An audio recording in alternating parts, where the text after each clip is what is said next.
There are a total of 3 transformations in the new Elden Ring DLC, the Lamenter's Mask, Rock Heart, and Priestess Heart. Now we are going to be making builds on the Rock Heart and Priestess Heart because those ones are actually good as they do boost certain types of incantations, whereas the Lamenter's Mask is just not good at all. All it does is give you +8 to Arcane, and it give you like a headbutting attack, but this headbutting attack is just useless. It does next to no damage, and it's just not worth using at all. I did touch on these transformations before in my ranking videos, but I've yet to make a build video around them, so that's what this video is going to be.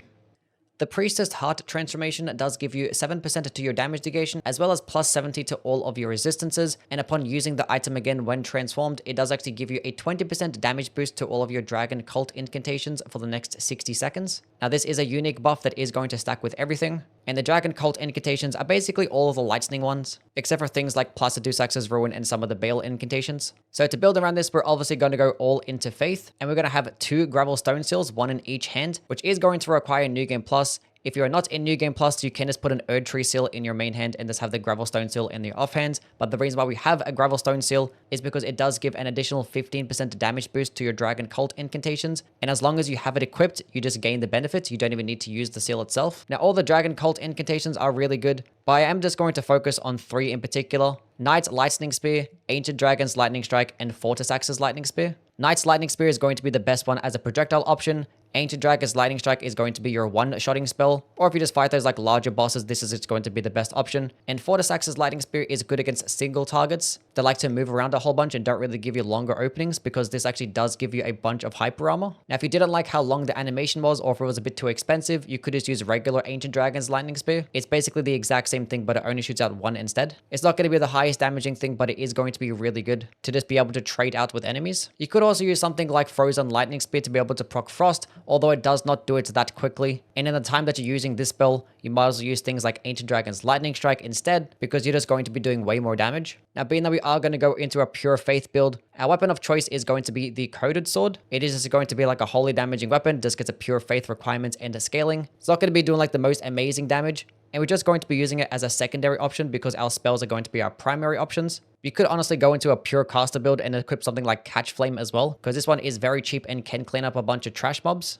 It is going to require you to spec into a decent amount of blue flasks, but as long as you have around 30 mind, it definitely is a very viable option, especially if you do have a healing type of spell, of which I'm going with Heal from Afar. This one is actually a very quick animation, and you can use it in the middle of the boss fight, and it can heal you for so much more than your regular flask can. Now, you will notice that I do have the Flower Stone and Gavel on. Now, we're not going to be using this as like a primary option at all. We're just going to be using it for its skill, which the skill Flower Dragon Bolt actually does debuff enemies to make them take more lightning damage, and actually can increase your lightning damage up to 30%. If you do have it charged. If it's uncharged, then it's only 23%.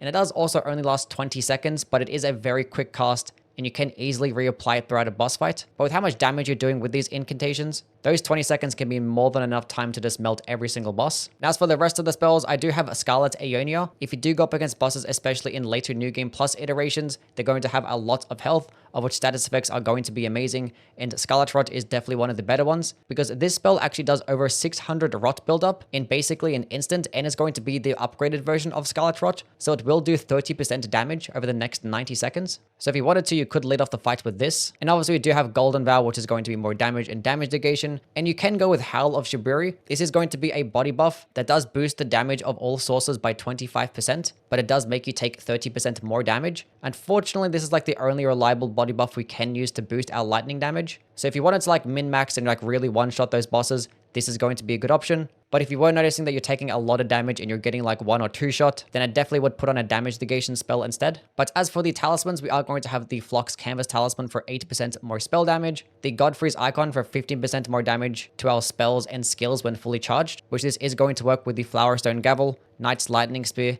and Ancient Dragon's Lightning Strike. We do have the Lightning Scorpion Charm, which is going to make us do 12% more lightning damage, but it does make us take 10% more physical damage. Now, if you're noticing that you're taking a lot of damage still, then you can replace this for the Faithful Canvas Talisman, which is just 4% damage to your spells. Or you can put on something like the Crimson Seed Talisman as well, just to give you a bunch more healing. And for the last talisman slots, we have the Dragon Crest Great Shield Talisman, which is going to boost our physical damage negation by 20%, which is obviously really good because our transformation doesn't really give us much defenses. So this is going to help balance that out. And in our crystal tier, we do have the Faith tier and the Lightning tier. Now, if you are at over 80 Faith already, you're not going to really benefit off the Faith tier.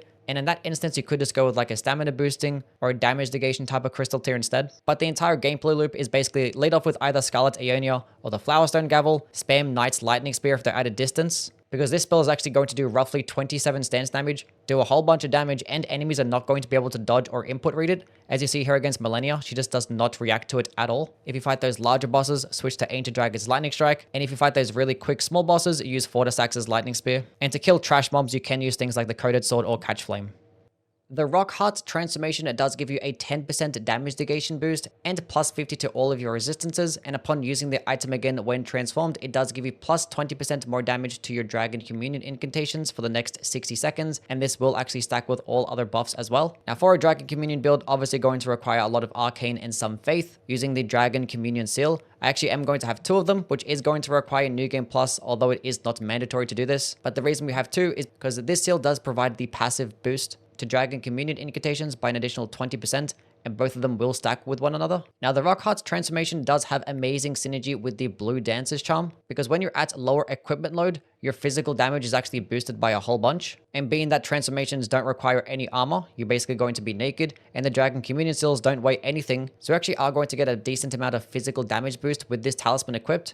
And Dragon Communion spells offer a bunch of really good physical options, like Dragon Maw, Dragon Claw, Grail's Roar, and Rotten Breath. We're going to be using all 4 of these ones. Dragon Maw is going to be the best one as it does do the most damage in one hit, lunge really far, and it does 45 stance damage as well, which is amazing. Dragon Claw is another good option. It is going to perform somewhat similar as a close range hyper armor attack, except for Dragon Claw, it's going to be faster, not do as much damage, not really lunge as far, but it does get a follow-up attack. So if you do have like those longer openings, you could just use Dragon Claw, because with 2 Dragon Claw attacks, it's going to do more damage than a singular Dragon Maw, and it's going to do more stance damage as well. Now in terms of Grail's Roar, this is not going to be like the best damaging option, but we're just going to use it to just debuff enemies, because when enemies are hit by this spell for the next 60 seconds, their damage is decreased by 15% and their defenses are decreased by 10%. So you can just lead off the boss fight with this spell every single time, and that's just going to result in you doing more damage and you taking less damage, which is obviously going to be beneficial in a build like this when you're using transformations, because you're not going to have that high of damage negation. Now in terms of the breath spells, I am going to have Rotten Breath, Dragon Ice, and you can go with Argahil's Flame as well. Now the reason why I have the non-named versions instead of the named based dragon incantations is because they're a lot more efficient, they're faster, they can be used on horseback, and the status effect versions like Rotten Breath and Dragon Ice proc just as fast as one another. Now being that I'm mainly using these incantations to just actually proc statuses and not necessarily do damage, I don't really need the more expensive versions. However, if you actually did want to go into this like breath type of build, you could use Exarch's Decay, because with this build it actually is going to make it do the most amount of damage, because you can boost it with things like Flame Gummy Strength and the Blue Dancer's Charm as well, because this actually does boost physical damage, and this is actually a physical damaging spell. Now as for the rest of the spells, we're going to have a Golden Bow and Flame Gummy Strength obviously for more damage negation and stamina recovery speed. And I am also going to have the Blessings Bloom health regen spell, because as you might have noticed in the gameplay, I do have the Blood Sucking tier equipped, because this crystal tier does let me do 20% more damage for the next 3 minutes, but I do take roughly 1% HP per second, so this spell is going to help offset that a little bit. And I am also going to have the Phlox Canvas Talisman to boost my incantations. Now as for my weapon option, I'm going to go with the Poisoned Hand. Now you obviously want to have a really light weapon for this type of build, because you want to really benefit off the Blue Dancer's Charm buff, so you can go multiple different ways. You could potentially go with the Raptor Talons with an Occult Infusion, but I think the Poisoned Hand is going to give us the most benefit here, because it is lighter at 1 unit, does get a really good arcane scaling, and we do have a lot of arcane, but most importantly, it procs deadly poison